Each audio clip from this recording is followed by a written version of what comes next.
Shalom, selamat pagi saudara yang saya kasih di dalam Tuhan. Welcome to Devotion Gereja ICC Bandung. Apa kabar saudara? Hari ini kami berdoa saudara senantiasa hidup di dalam pengharapan kepada Tuhan.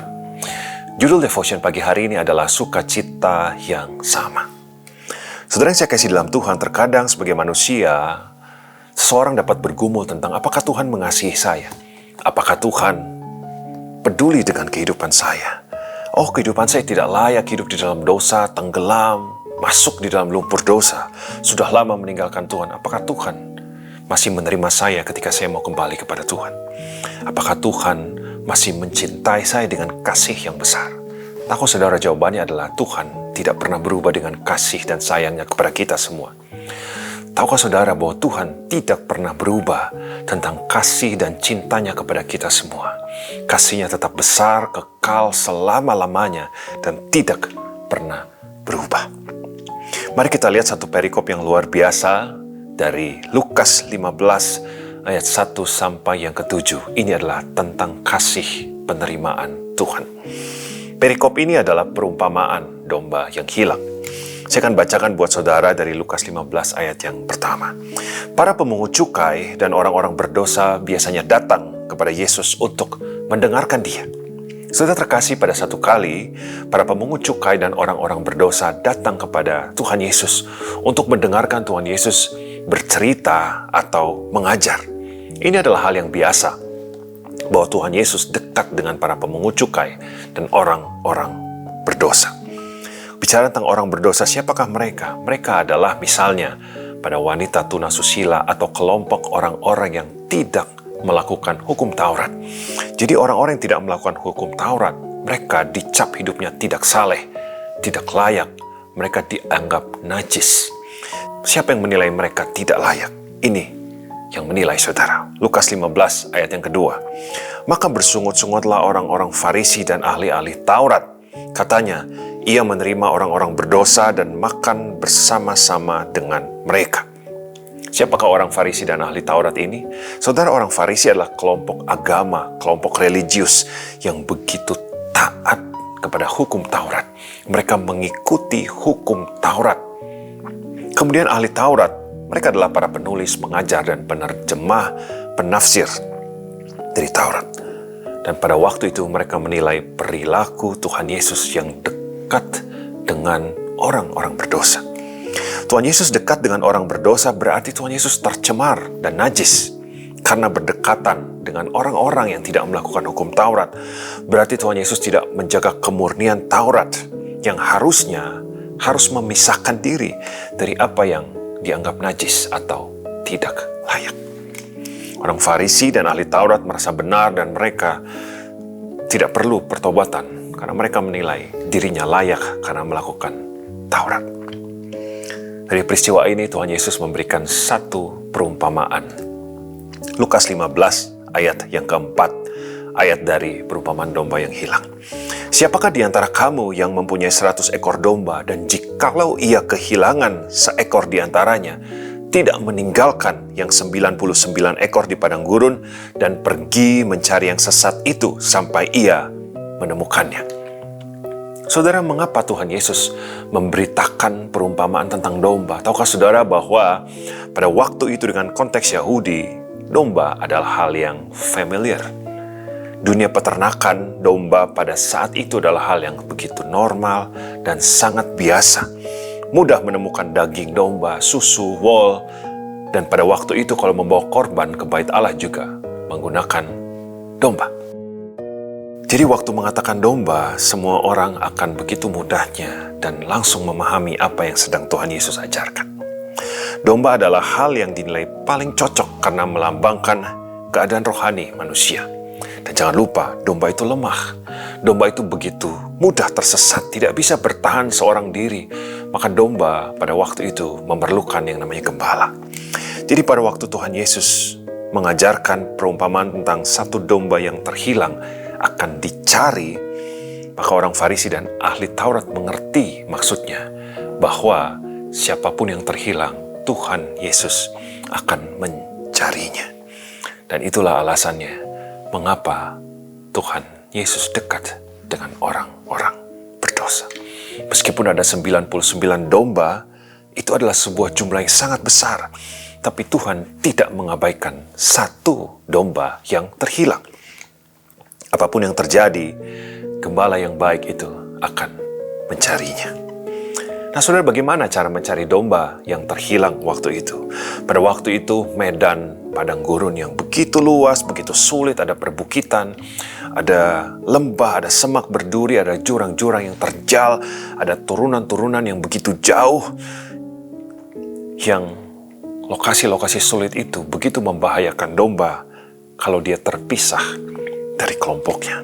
Belum lagi ada potensi bahaya alam, badai, dan binatang buas ketika domba menjauh dan tersesat. Ini bisa membahayakan bagi domba. Tetapi gembala akan mencari sampai menemukannya. Bagaimana cara gembala waktu itu menemukannya? Gembala akan misalnya mengikuti jejak di tanah. Kalau tanahnya lembut, akan mudah terlihat jejak-jejak kaki domba. Kemudian gembala bisa mendengarkan suara domba yang mengembik. Gembala bisa mencari ke tempat-tempat yang biasanya domba tersangkut atau jatuh di semak belukar, di lubang-lubang tertentu, dan batu-batu yang besar. Atau gembala juga bisa berseru dan memanggil dengan suara yang keras dan terdengar, karena domba akan mengenali suara gembalanya dengan mudah. Dan bila ditemukan, saudara, Lukas 15 ayat yang kelima, dan kalau gembala itu menemukannya, ia meletakkan di atas bahunya dengan gembira. Mengangkat ke bahu itu adalah sebuah tanda dukungan kepada domba bahwa semuanya sudah baik-baik saja dan domba sudah jatuh di tangan gembalanya. Tapi kita lihat, saudara, ada hal yang menarik semakin ke belakang dari perumpamaan ini. Ada satu hal yang luar biasa yang dapat kita pelajari bersama-sama. Dalam Lukas 15 ayat yang ke-6. Dan setibanya di rumah, gembala ini memanggil sahabat-sahabat dan tetangga-tetangganya serta berkata kepada mereka, "Bersukacitalah bersama-sama dengan aku, sebab domba yang hilang itu telah kutemukan." Gembala ini mengajak orang sekitarnya, tetangga-tetangganya, sahabat-sahabatnya untuk berpesta hanya untuk satu domba yang ditemukan kembali. Jadi diadakan pesta ketika satu domba yang terhilang, yang tersesat tadi ditemukan oleh gembala.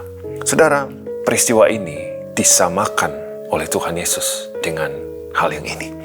Lukas 15 ayat yang ke-7.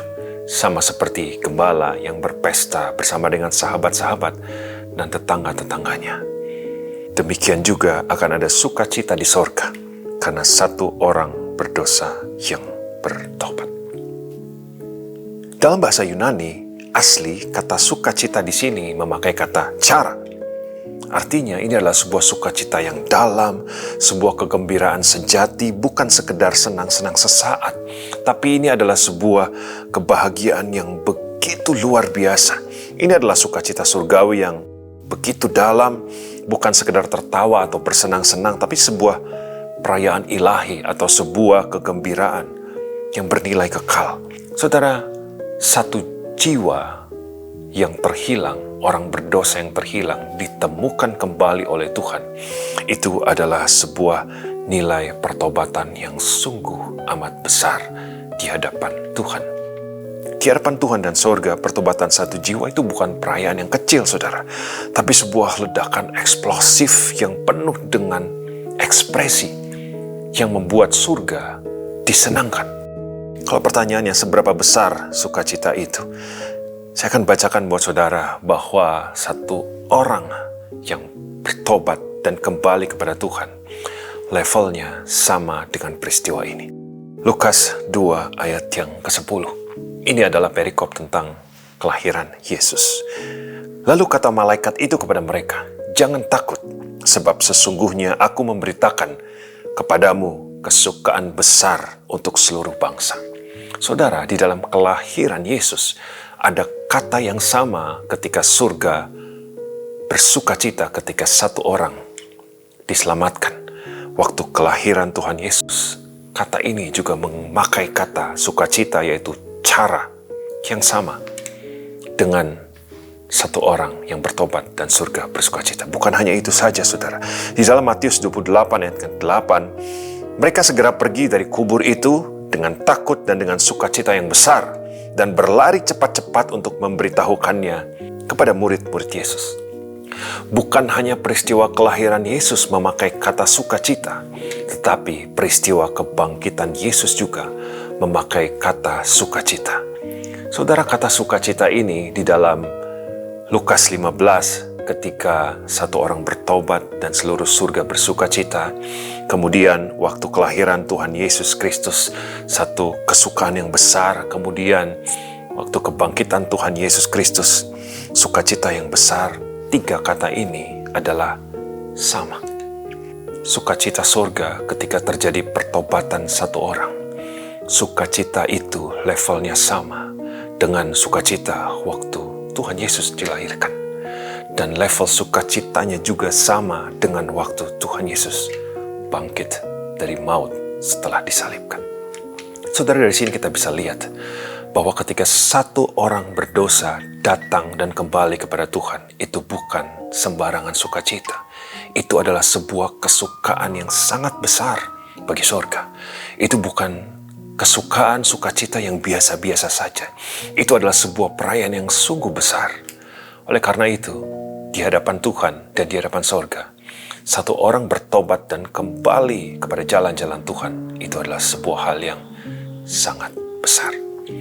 Bila saudara masih bertanya, apakah Tuhan menerima saya ketika saya mau kembali bertobat dan datang kepada Tuhan? Pertanyaannya, ada satu sukacita yang besar yang akan menyambut saudara kalau saudara berbalik dari jalan-jalan yang jahat dan datang kepada Tuhan. Tahu saudara bahwa betapa berharganya hidup kita di hadapan Tuhan. So, pagi hari ini, satu hal yang kita mengerti bahwa kasih Tuhan tidak pernah berubah. Dan ketika ada orang yang terhilang, berbalik kepada jalan-jalan Tuhan, ada sukacita surga yang sangat besar yang menyambut kita semua.